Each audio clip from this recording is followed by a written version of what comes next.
Hey there, horror movie tea sippers. The following podcast episode will contain spoilers for the movie we are about to review. If you have not seen the movie and do not wish to have anything ruined prematurely, please do not continue to watch or listen until you have seen the movie. And welcome to the Horror Movie Tea Podcast.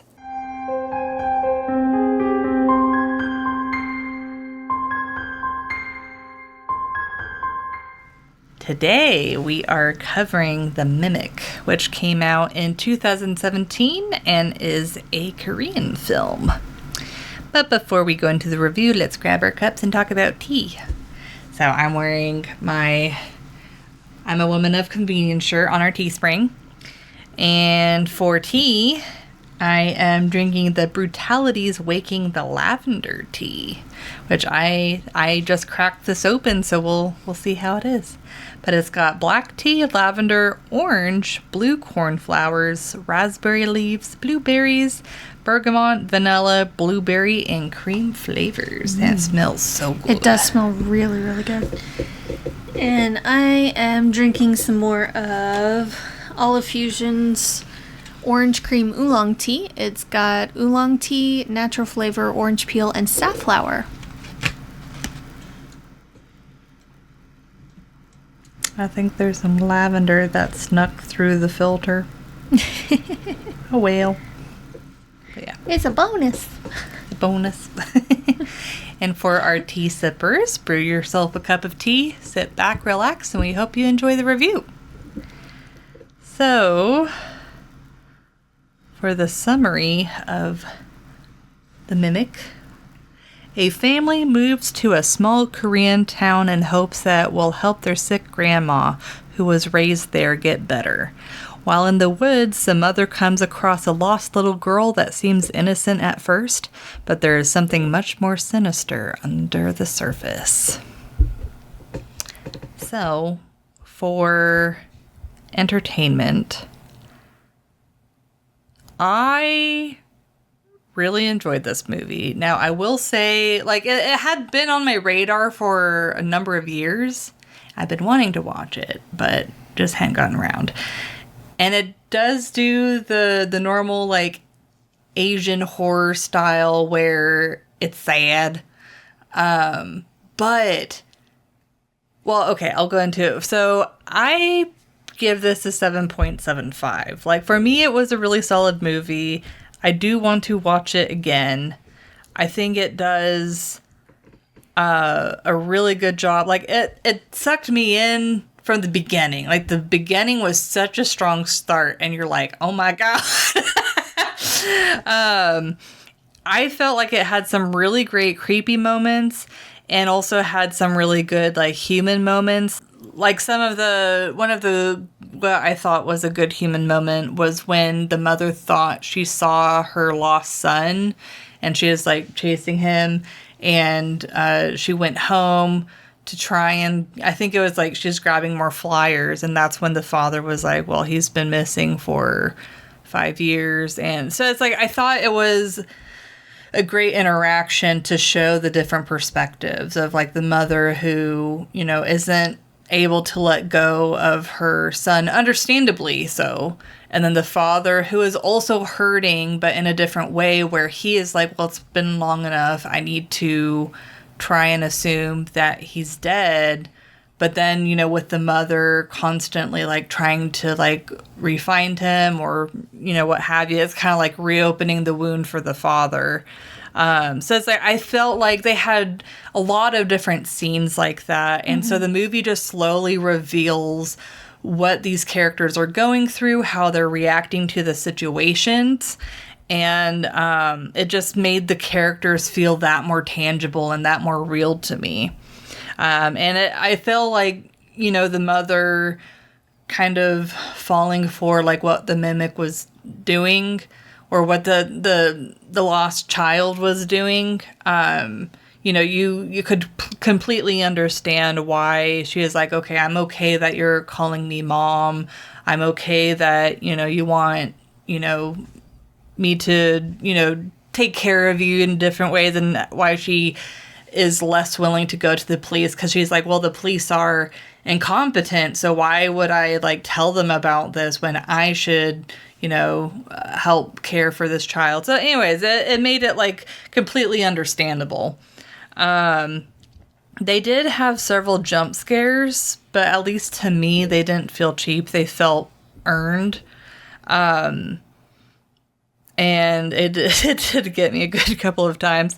And oh man, when they're towards the end of the movie, when they're in the cave, it is so creepy hearing all of the different voices, and it just makes you understand why the monster is so dangerous and why so many people have become lost to it, especially like whenever it's mimicking like dead loved ones.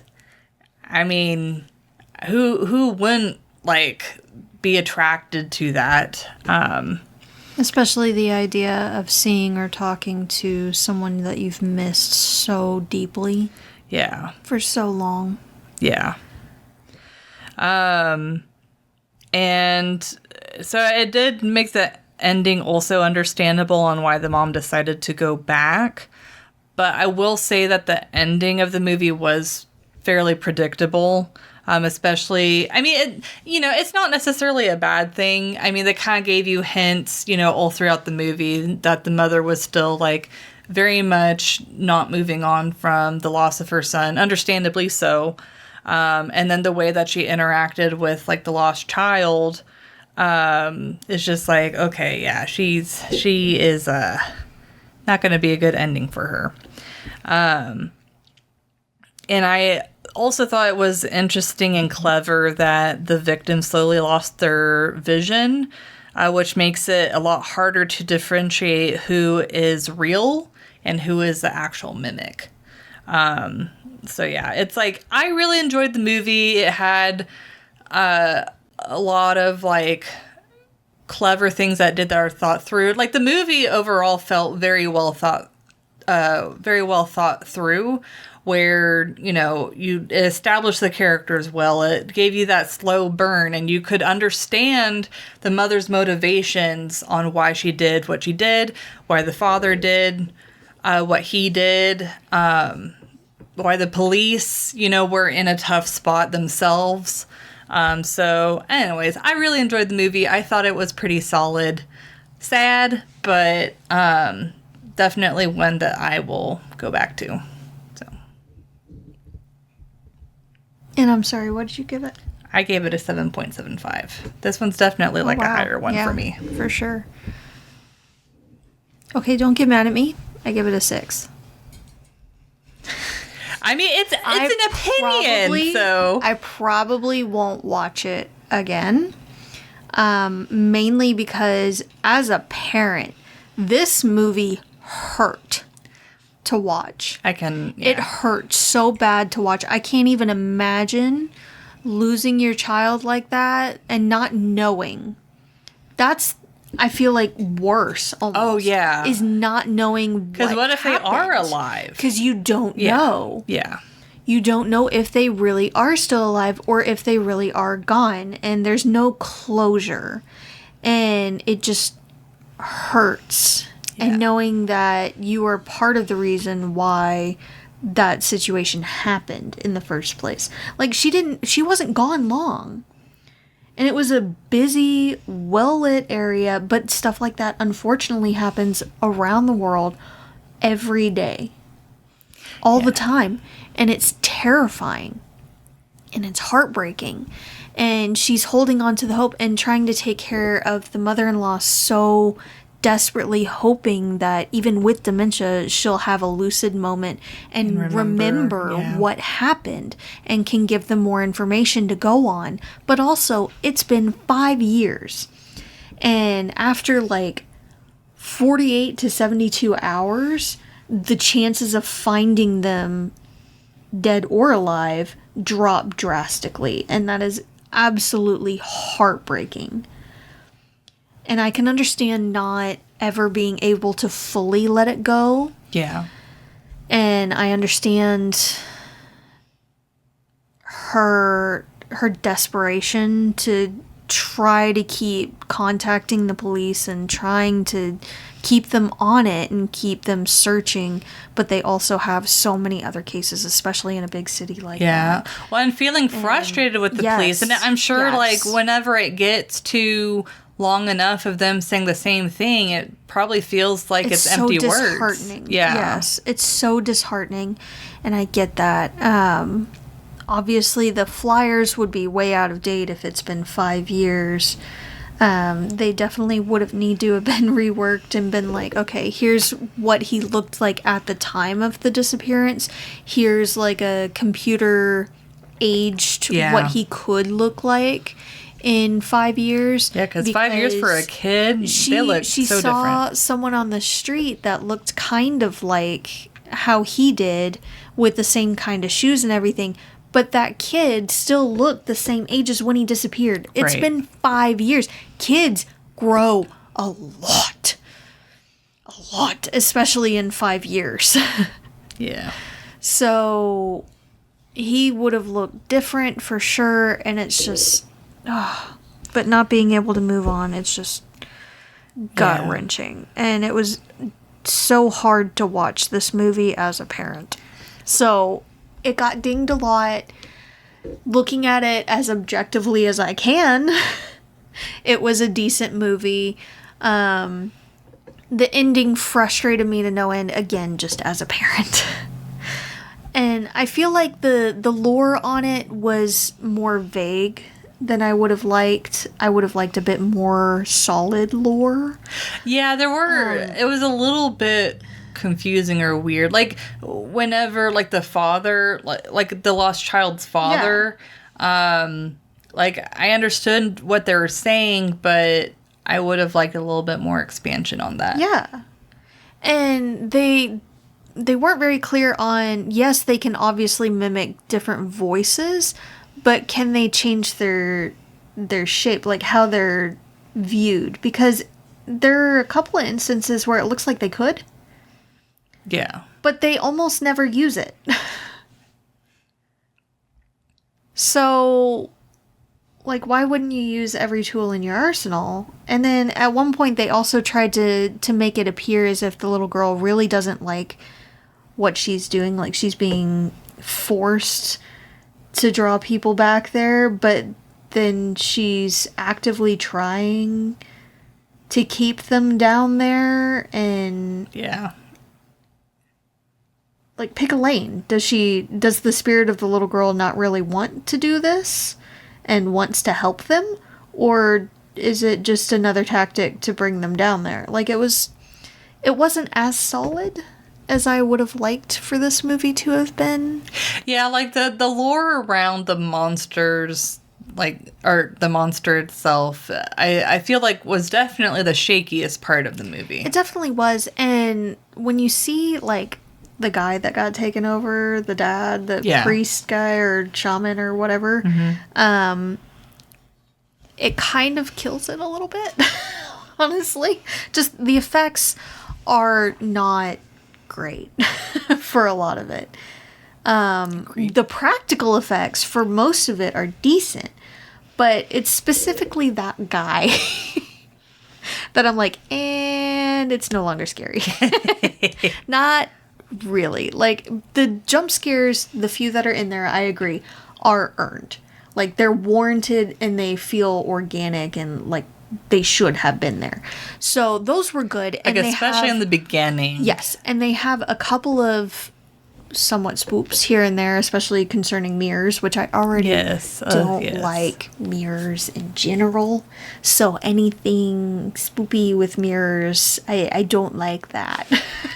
And they were fairly well done. But when the, like, arm starts coming out of it, I'm like, you lost me. Like, you were doing so well, and then you lost me.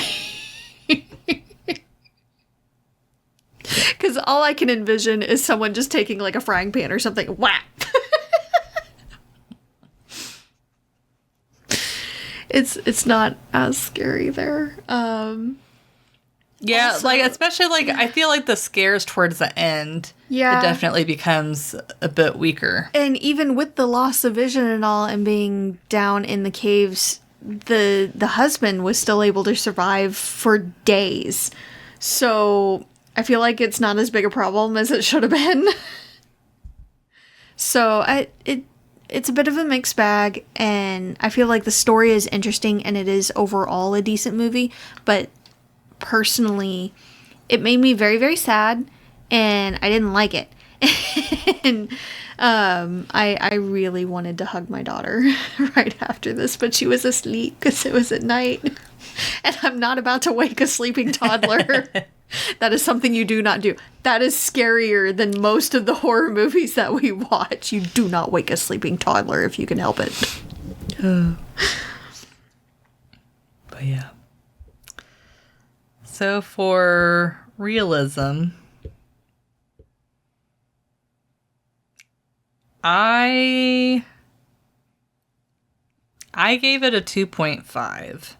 Like, definitely the stuff with the mother having so much trouble letting go of her son, Junso, since there's no closure, I feel like that was pretty realistic. And then, of course, like, the father hurting too, but in a different way, where he was trying to let go and accept the fact that he was more than likely passed away. He was trying to move on.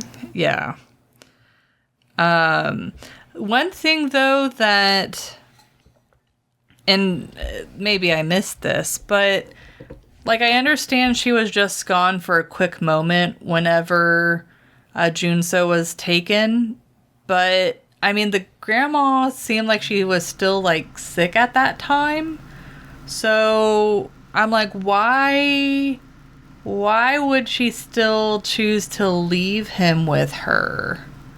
Like, because he was old enough that she could have reasonably expected him to stay there.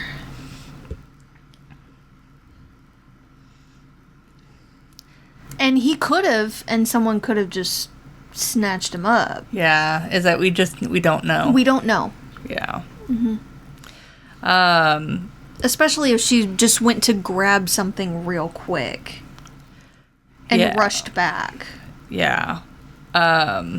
It's like, since I'm not a parent, I don't feel like I have the right to completely judge how, someone parents. But it's like, at least I would feel like if I was in that situation and I knew that my parent or whoever I was leaving my child with was sick, I wouldn't risk it. I would. But well, my concern also is, what if the mother-in-law got up and walked off yeah. and was wandering around too? Yeah. In that situation, personally, and again, different circumstances, different people, different culture, I personally, and I know it would have been way more of a hassle, but I would have taken them both with me to do whatever. Yeah. We're going to go all together on a trip to go get whatever I forgot or need to grab. And then we're all going to sit down together. And again, I know it's a hassle. You've got bags with you. You've got the kid. You've got the mother-in-law. It's a lot. It's a lot. But so, and I can easily see, especially if she just stepped away for like 30 seconds to grab something and turned around and realized that the kid was gone. I get it. It's such a difficult situation. And absolutely no judgment whatsoever on her. Yeah. But anyway, so it's like that kind of put a question in my mind. It's like, but not saying that, like, him disappearing is absolutely not her fault. Mm-mm. But just, like, the whole setup of the situation, I didn't 100% buy. I just wish that they would have set it up a little bit differently. Mm. But, yeah.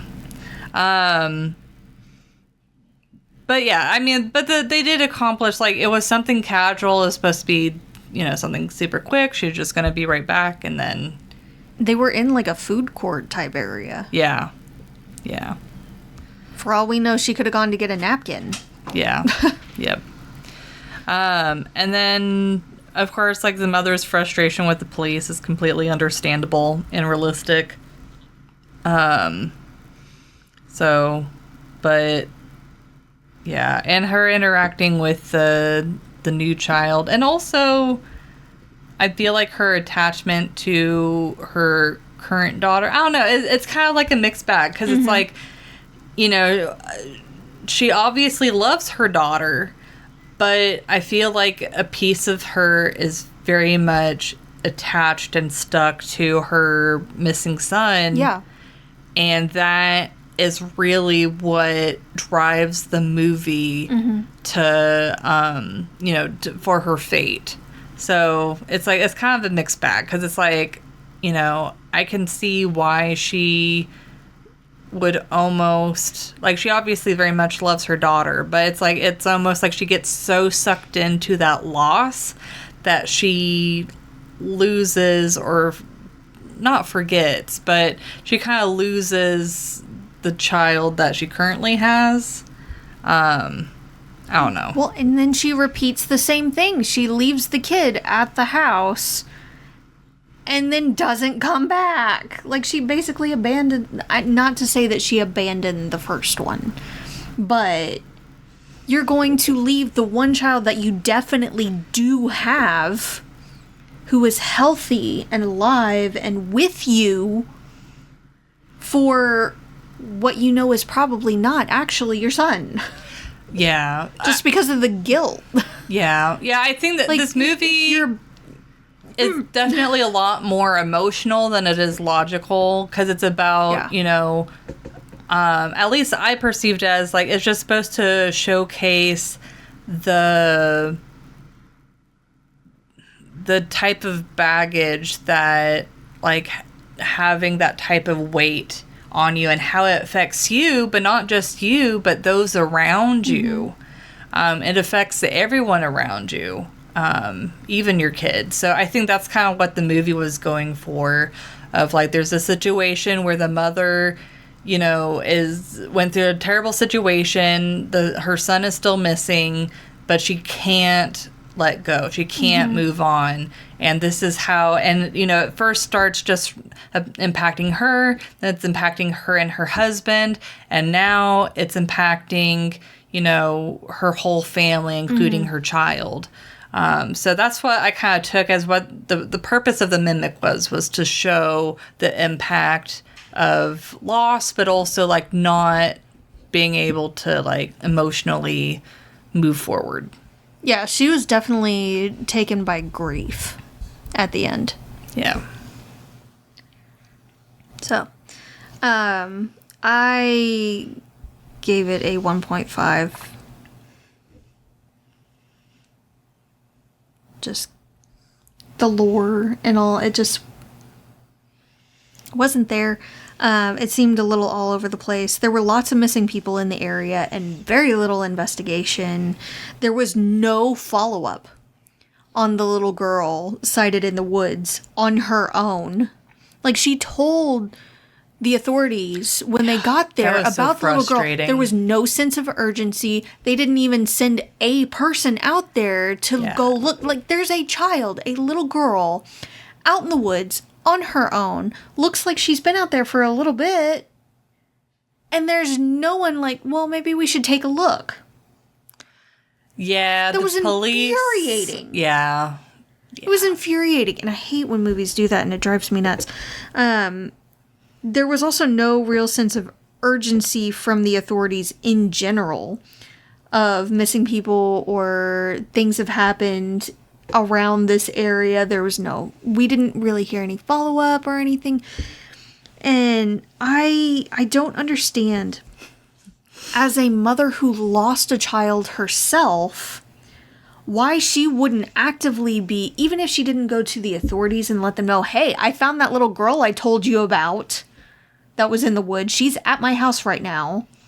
Even if she didn't go to them and tell them, why wouldn't she actively be looking for the kid's parents? The way that I looked at it, I agree that a reasonable parent would do that. But I think what they're trying to imply, or at least how I interpreted it, is she was trying to fill a hole in her heart, and that child filled that hole. And so she didn't want to let go of her. I get that, but again, as a mother that lost a child, like, why would you want to impose that on someone else? Right. No, I totally get that. But, you know... Like, you could still keep in touch if you did find them. Yeah. But, I mean... and take care of them in the meantime. Yeah. Like, I totally get where you're coming from, and I agree. But I also think that, you know, grief and emotions in general, but grief can make people do things... Make people do crazy things. Yes, but I also feel like it's there's some. Yeah, it was definitely problematic. It was problematic, but I could understand where she was coming from. And I also don't understand why, after the husband had told her a couple of times, you need to at least call that he should at least he needs to follow up on it and be like, okay, I'm just calling the station to follow up. Because my wife should have called. I don't know if she has or not. Yeah. But we found that little girl that we reported that we saw in the woods on her own. She's been staying at our house. Yeah, I don't understand why he made it her complete responsibility. Like, if he saw that she wasn't doing it or he wasn't sure if she did it, that he should go ahead and contact the police. And even if it wasn't an issue of... she's like actively avoiding it or anything, she's got a lot on her plate. She's been dealing with what seemed to be like an animal rescue type thing, and also with the mother-in-law, his mother, who has dementia, which they generally need a lot of care and a lot of supervision and all. Like, that's not an easy thing, and to be dealing with both of that on top of watching their daughter Yeah. And a little kid, a random little kid that was found out in the woods. That's a lot on her plate. Stuff gets forgotten or pushed aside, and then, speaking from experience, there are lots of things that I have on my to-do list, and then I realize at a certain point, oh, I meant to do this, but now it's too late to call or to send this or whatever. I'll do it tomorrow, and it gets put off more and more. Yeah. So even if it's not a situation of she's actively avoiding going to the authorities to tell them about this because she's trying to use this little girl to fill a hole in her heart, let me just follow up myself because she's got a lot on her plate and she clearly has just not had time to do it. So he should have, someone should have contacted the authorities, even though they're incompetent in this movie and have no sense of urgency and don't seem to care. But, you know, it's fine. This is fine. Everything's fine. The mirror thing wasn't really explained why that was even a thing. Apart from he was like performing rituals and things with a mirror, so I guess I didn't get the mirror. Kind of, sort of. It was just very loosely connected, and it just kind of falls short because it didn't really have a strong connection of why different mirrors were connected, and not just one specific mirror or anything like that. The effects that they use on the guy, again, not the greatest, and they keep saying like it's the tiger of this mountain or whatever, and yeah, you see like some fur on his face here and there, but is it like an actual entity or is it taking him over? And just I understood it as it was taking him over, and I did the tiger that they mentioned is based off of actual Korean lore. Mm-hmm. But I'll be honest, I didn't do a lot of digging on it, so I don't know anything about it. It again seemed a little loose there, and also, again, it mimics the voices constantly, But they've shown a couple of times that it could change its shape too and appear different, and it like never really uses that to decent effect. And I feel like that would make it way scarier and a lot easier for it to get prey if it would change its shape and its voice so you can't really tell who is the real one and who is the mimic. Yeah, because, like, you know, on the one hand, I can totally see why it would use someone's, like, dead close relatives to lure them in, but it would be a lot more... I mean, it's like in the beginning of the movie where it was, like, mimicking his wife. Like, that would be so much harder to tell. Yes. And so much more effective, I would think, on, like, tricking people into, like, you know, being lured or whatever. Yeah. Yeah. And again, like, if this thing is as dangerous as people are suggesting at times, why is the husband able to survive for days down in the cave with next to no vision? It's dark as hell down there. There's, like, no light sources. He has no food, no water. Like, there's a couple of spots that have water, but this thing is supposed to be, like, actively hunting him and can't find it in its own home.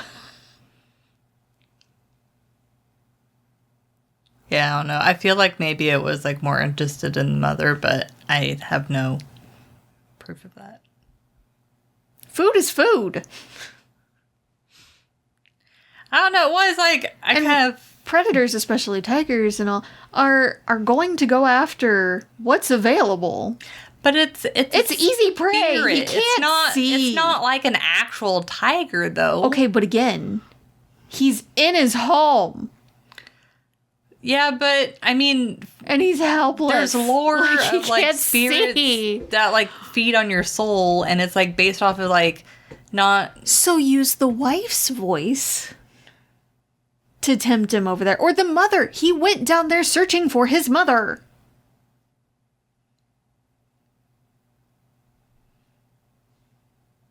Like, it just didn't make sense.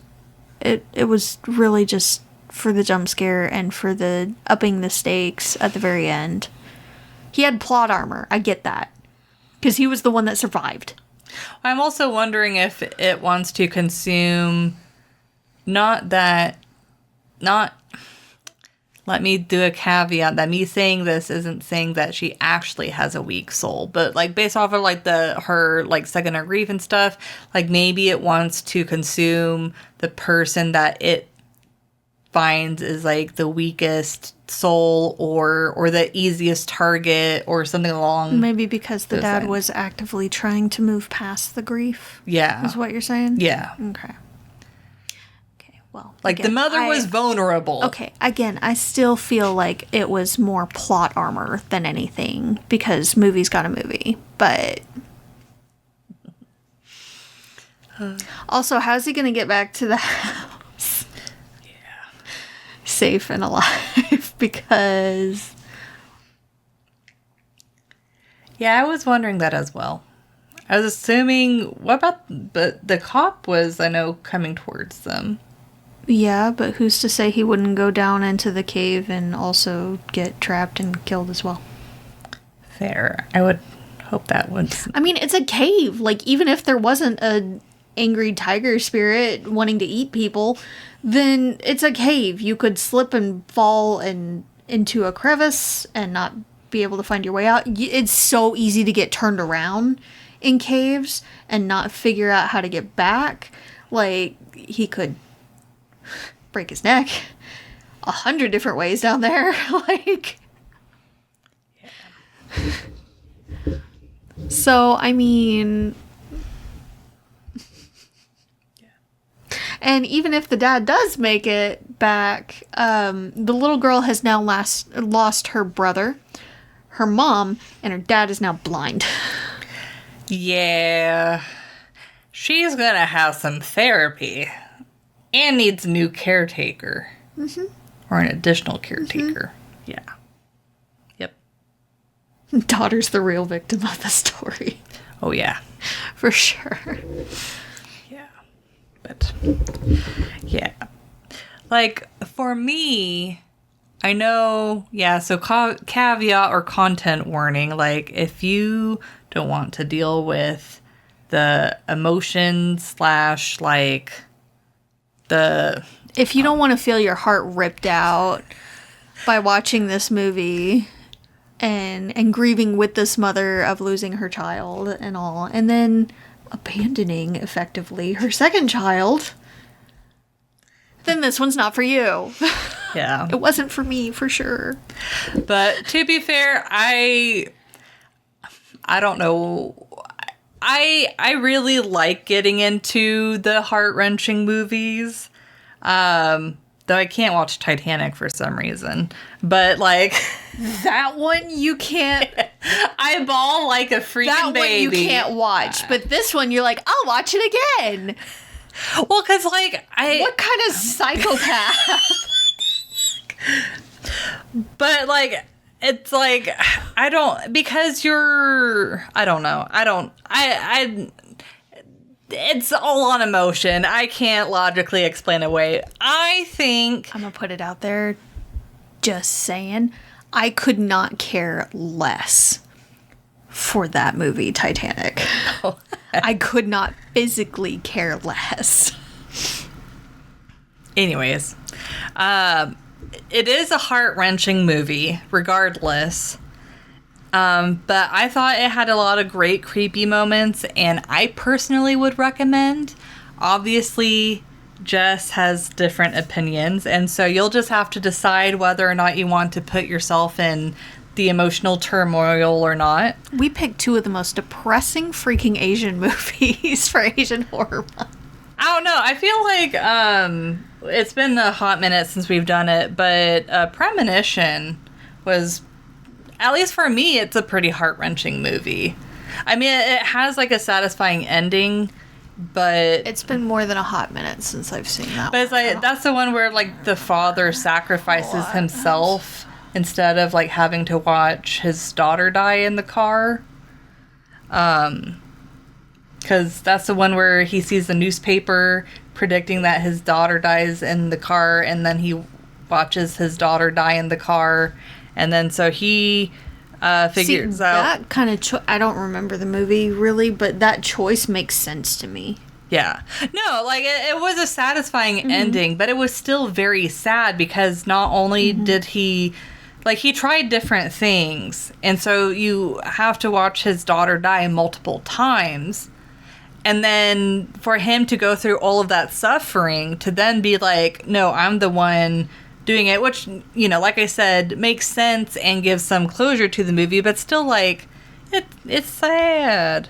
So for me, that movie was a little bit more heart-wrenching than this one was. But it also, it's kind of like still around kids, but different subject matter. This movie upset me.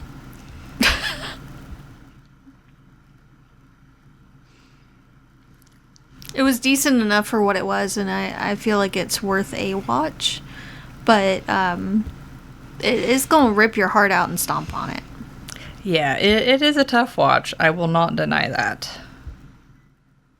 But also, dog death. Rude. Yes, right in the beginning. Mm-hmm.